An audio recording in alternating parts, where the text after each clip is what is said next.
লিপি তার বাবা মা আর দাদা দাদির সাথে জঙ্গলের ধারে এক বাড়িতে বসবাস করত। একদিন সবাই তাকে বাড়িতে একা রেখে পার্টিতে গেল।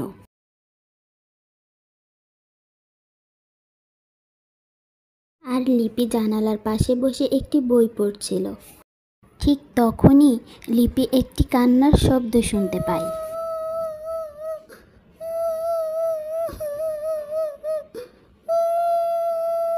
এটা কিসের আওয়াজ আসছে? ওরে বাবা রে, আমার তো খুব ভয় লাগছে। এখন আমি কি করি? বাড়িতে তো বাবা মা দাদা দাদি কেউই নাই, আমি একদম একা আছি। আমার তো খুব ভয় লাগছে। মা বাবা, তোমরা কখন আসবা? লিপি ভীষণ ভয় পেয়ে যায় সেই আওয়াজ শুনে। সে ভয়ে সেই জানালার পাশ থেকে সরে রান্নাঘরে ঢুকে গেল। কি আশ্চর্য ব্যাপার! এই কান্নার ধ্বনি যেন আমার সঙ্গে সঙ্গে ঘুরে বেড়াচ্ছে। ওরে বাবা রে, আমি তো খুবই ভয় পাচ্ছি। এখন আমি কি করি? মা বাবা, তোমরা তাড়াতাড়ি এসো না, আমার তো ভীষণ ভয় লাগছে, তাতে আরো এখন রাত্রেবেলা। এরপর লিপি খেয়াল করলো সেই কান্নার শব্দ আস্তে আস্তে তার কাছে আসছে। লিপি আরো ভয় পেয়ে যায়।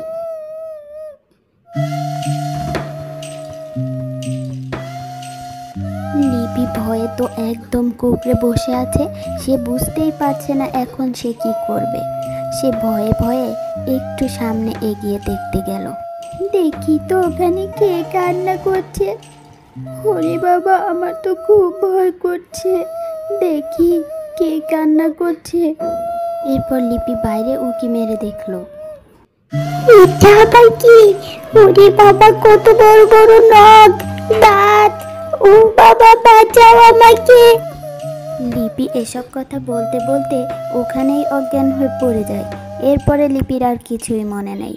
লিপি জ্ঞান ফেরার পরে দেখে তার চারপাশে তার বাবা মা, তার দাদি দাদা সবাই বসে আছে। মা, তুমি আমাকে একা রেখে কেন চলে গেছিলে? মা, তুমি আমাকে আর কখনো একা রেখে যাবে না। তুমি জানো আজকে আমি অনেক ভয় পেয়েছি। আমি কি দেখেছি জানো মা? এরপর লিপি তার বাবা মা দাদা দাদি সবাইকে ঘটনা খুলে বলে। সব কথা শোনার পরে তার মা বলে, মা লিপি, আমাদের পরিবারে এই পেতনির কান্না দিয়ে অভিশপ্ত ও পরিবারের প্রত্যেক স্ত্রীলোকের এই অভিজ্ঞতা আছে। যখন আমরা এই পেতনির আর্তনাদ শুনি, তখন ধরে নিই যে পরিবারের কেউ একজন আঘাত পাবে বা মারা যাবে। কিছুদিন পর লিপির দাদি মারা গেলেন। প্লিজ বন্ধুরা, গল্পটি যদি ভালো লাগে তাহলে লাইক, কমেন্ট, শেয়ার আর সাবস্ক্রাইব করতে ভুলবে না।